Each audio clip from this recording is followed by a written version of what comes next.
Hello gamers, I am Brilliant Suns Gaming. I know that's a lot to say. Call me BSG for short.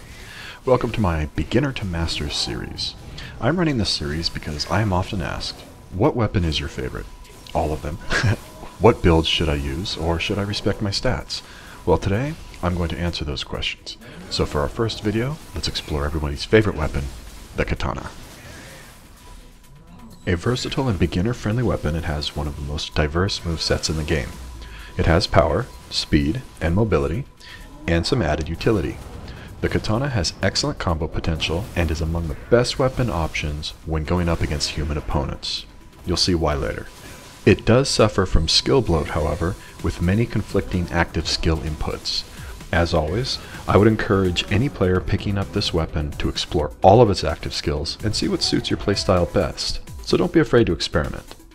To start, let's explore the stances a little bit. The first step to mastering your weapon is understanding its moveset. We'll start with low stance. As you can see, you can chain quick attacks until you want to stop or you run out of ki. The strong attack chain is a simple 3-hit combo. It has forward momentum to keep you in range of your opponent. Mid stance is up next. The quick attack combo chain is 4 inputs and 4 hits. It has a couple wide attacks that will connect with more than one opponent if they're in range. It's kind of your CC option. Mid stance is your standard combo. The strong attack chain is another 3-hit combo and deals a moderate amount of ki damage. High stance is your punish stance. You deal more damage in this stance per hit than you do in the other two. Both the quick and strong attacks in high stance deal a moderate amount of ki damage, which is important when wanting to deplete your opponent's ki to set up a grapple. Finally, remember to ki pulse. The entire combat system is built around this core mechanic.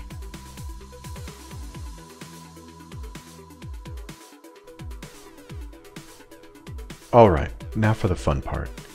Let's see how a beginner might approach combat. Starting out, we have a standard mid-stance combo. Simple fight. Now, we have 2 opponents. If you're not comfortable fighting multiple opponents yet, go ahead and shoot one with a bow or rifle. This time we use a simple 4-hit combo in low stance. Knock him out of ki when his ki bar is red and set up the grapple.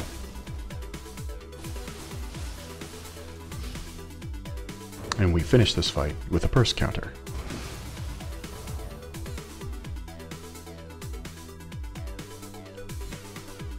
Remove the first bandit with a headshot. We go into high stance, and you can see right away the damage difference. After knocking our opponent over, we end the fight with a killing strike. Those were examples of basic fights. Now, let's add some skills to our move list and get this party started. During your first playthrough, you won't have many skill points to use. However, I can show you a few key skills to expand your combat potential. The order that you choose them is ultimately up to you. Again, these are simply my suggestions. To begin, I would pick up either Morning Moon or Heaven's Flash. Either of these are going to be a great addition to your moveset. We then pick up Sword Ki and its follow-up, Sword of Celerity.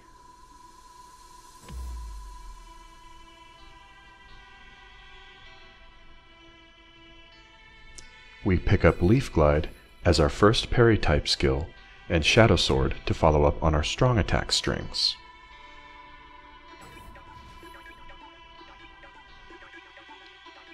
You may have noticed Sword of Celerity has a requirement called Way of the Warrior Novice. It's very important that you complete these Way of the Warrior dojo missions. I just made air quotes as if you can see what I'm doing right now. You should complete them as soon as they're available in order to access the skills located deeper in the weapon tree. This allows you many more options to approach each new encounter. There are 3 levels of these dojo missions: Novice, Adept, and Veteran. Once completed, they unlock that tier of skill for all weapons. There are 2 mystic arts for each individual weapon that unlock after you complete their weapon-exclusive dojo mission. However, you can only have one of these active at a time. In order to access these missions, you will need the prerequisite proficiency of 120k in your first playthrough. Katana also has access to 6 hidden combat arts. They are Dragon Fang, which is a grapple, True and Through, which is a gap closer, Kurama's Sword Dance, which is a combination of key damage and break, Severing Spin, anime as fuck, everyone's favorite, Izuna Drop,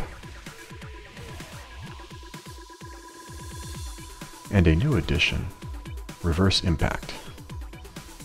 In addition, you have 3 burst counter types, Feral, which allows for an evasion with iframes for 1 anima cost, Phantom, which counts as a block and is the hardest of the 3 to execute with the proper timing,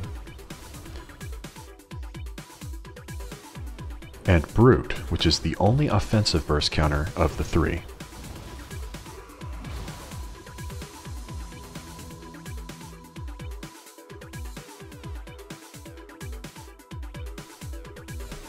Starting off, we block the bandit's attack, then counter with Sword Key into Sword of Celerity. This deals a large amount of break, basically key damage dealt while your opponent is blocking, before hitting him into a grapple state and finishing the fight. We then take on his friend, who seems to have a hard time seeing us from 5 feet away. We go into a low stance combo into Heaven's Flash. After landing, we again use Sword Key into our Sword of Celerity follow-up. We then finish with a Killing Strike.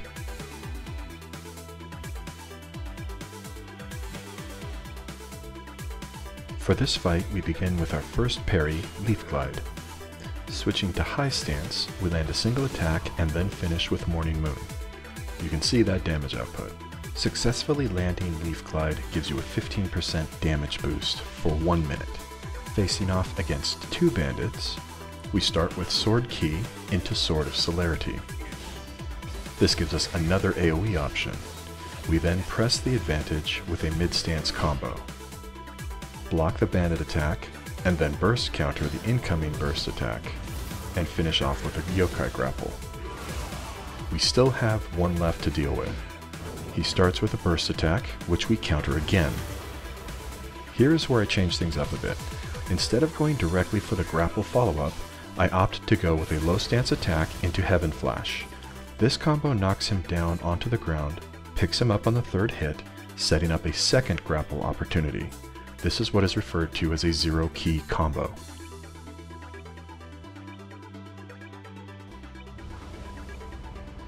Here is another fight, this time against an Enki. I showcase more skills in this fight and get a little more aggressive. My confidence in this fight comes from being familiar with both my moveset and my opponent's moveset. You will notice right away that this type of yokai does not stagger when you hit him. However, once he's out of ki, his ki bar will be red, and this opens him up for a larger punish window. This is why it's so important to manage your ki. These windows are relatively small, so you don't really have time to recover your ki when it's low and get a big punish in. See if you can spot the different skills that I use and when I use them. Also, you can see that I burst counter his incoming burst attacks multiple times, and this helps to keep his ki low. Once the yokai's maximum ki has been depleted, you'll notice that he falls over. This is a time to follow up with a grapple for some extra damage.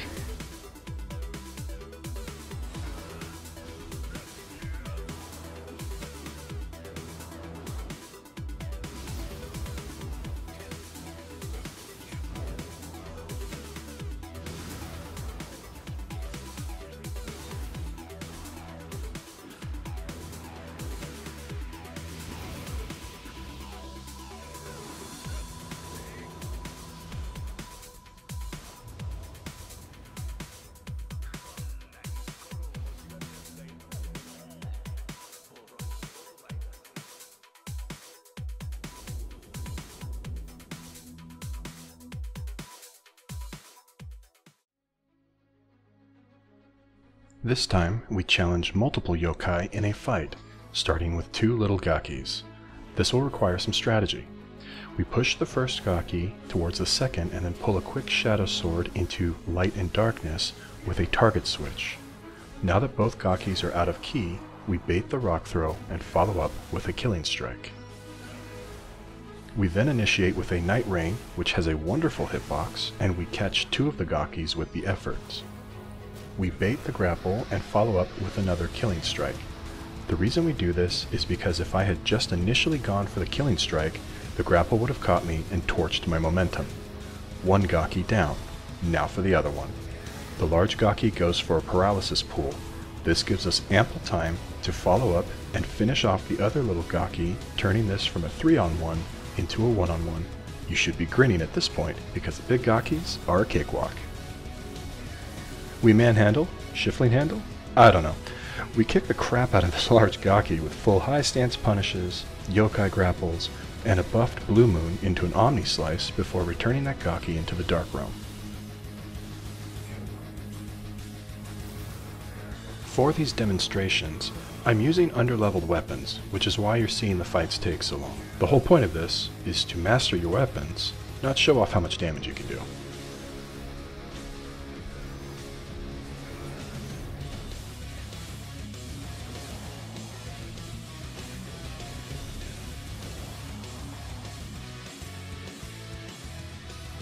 We come at last to the pinnacle of combat. This is one of the many ways I challenge myself to play better. Hopefully, I have helped clarify some of the complexity that is Neo's combat. I stream on Twitch Monday, Wednesday, and Friday at 9 p.m. Central Standard Time, so stop on by and hang out. I'm available to answer questions while I'm streaming, so don't be shy, say hello. Please enjoy these next highlights as I play my heart out and attempt to show the depth of combat this game has to offer. Feel free to comment below which weapon you'd like to see me cover next. As always, and until next time, keep practicing.